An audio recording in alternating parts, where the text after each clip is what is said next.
Hello friends, welcome to my channel Sushant.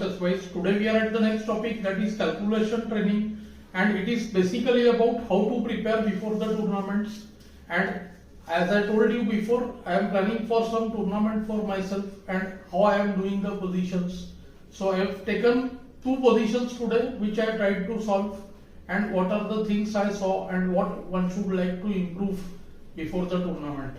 So as I said before, when we try to solve these positions, main objective is to find the moves and especially not to miss opponent's replies, that is the variations. So let's get to this position quickly. It is white to play and win. In the first one I will explain a bit. In the next one I will play the moves. I will just try to tell you what all I saw and if I missed anything. So this is the position. In this position, see, I first see the king safety. We already know white is winning. So that makes the task somewhat easy. Moves are very easy to spot. See, knight h6 check, qd5 check, bishop takes h6. The main move which I saw was nh6, because if gh is not taken, it's loss of tempo. And after gh I saw that there is qg4 check, bh6. They are very strong. To some extent we can consider rook f3. Sometimes the waiting move is very dangerous. But here see, qg4 check.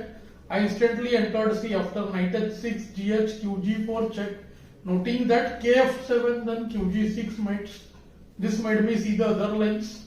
Also king h7 is very easy. See, king f7, qg6 mates. After king h7, qg6, kh8, queen check, kg8, queen check, kh8. Typical pattern, king is first confined to the corner and then you bring the remaining bishop or the rook. Rook wins quickly. bh6 would have still allowed rook g8, although there is queen h5. But this is simpler, just bishop moves and rook check, queen comes in middle, qh7, rh7 mates. These two lines I saw easily. The main concern was what to do after the move king h8. And the point was, here I was keen on to play the move qg6. Maybe I would have thought over here during the game or played qg6 straight away. See, the point is that after qg6, rook g8 then qh6 mates. But there is a difference between qh5 and qg6. See, my point was that after qg6, bd6 is forced, okay, and bd6, there comes bb6. This move I definitely saw. We want to deflect the queen to b6, then do qh6 followed by mate. We'll come to that soon. But after qg7, I would have traded on g7 and played bishop a5, getting a winning pawn up endgame. But the grandmaster here chooses a better line. He goes qh5. See, same position will be there but with queens on the board. And see, because only move is bd6, bishop has no other place.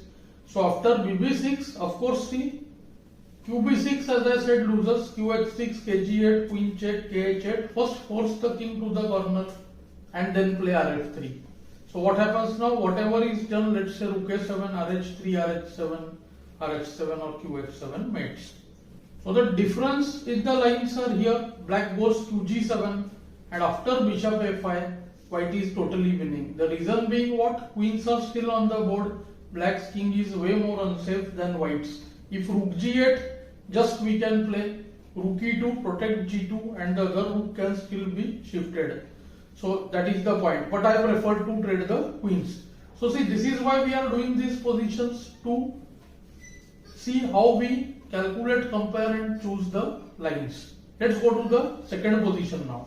So we have this second position here. Once again white to play. We can see that black king is really unsafe, and three candidate moves which I saw: qf5 check, rook h6 and bg7. Immediately I entered into the line rook h6, seeing that after gh, queen f5, kg8 is forced, and this line is very important. In this one I will straight away show you what I saw and what I missed. So we are not going to do too much imagination and all.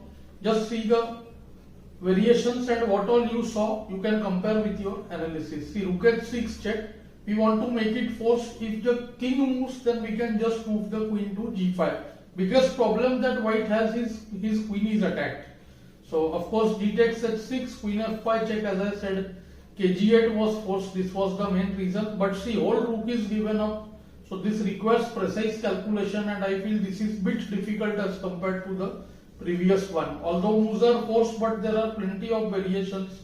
I saw the move qg4 check, of course, because kh7 as you can see, then qg7 mates, so that forces king f8, and after king f8 what to do, because see, after bc5 instantly there is just knight e7, so there is only other option qg7. See, bg7 ke7 is also of no use, and after qg7 ke7 it looks like the black king escapes from d8. So this was my initial concern, but I tried to keep cool and keep on seeing further.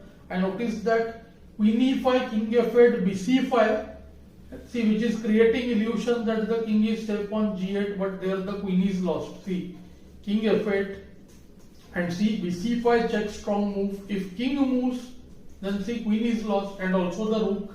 But if anything interposes on e7, then see, qh8 mates. This was the point. And the other line kd8, do try to calculate from here if you wish. See, there is the move qb8 check, forcing ke7, and then the move bc5. This move is again absolutely important. There are three moves after bc5: rook d6, ke6, kf6. Let's see, rook d6 mates instantly. See, bc5. If rd6, then qd6 mates on the spot. ke6 allows qe8 check, so king f6 forced, and see, queen takes e8, and white wins. See, these positions are, I would say, right now I am practicing after a long time, so they are not very easy for me also. Both positions took around 5 minutes each for me, and basically I am trying to slow down the process and try to find moves for myself and the opponent. So do let me know how you found this lesson in the comments below. Thanks for your time.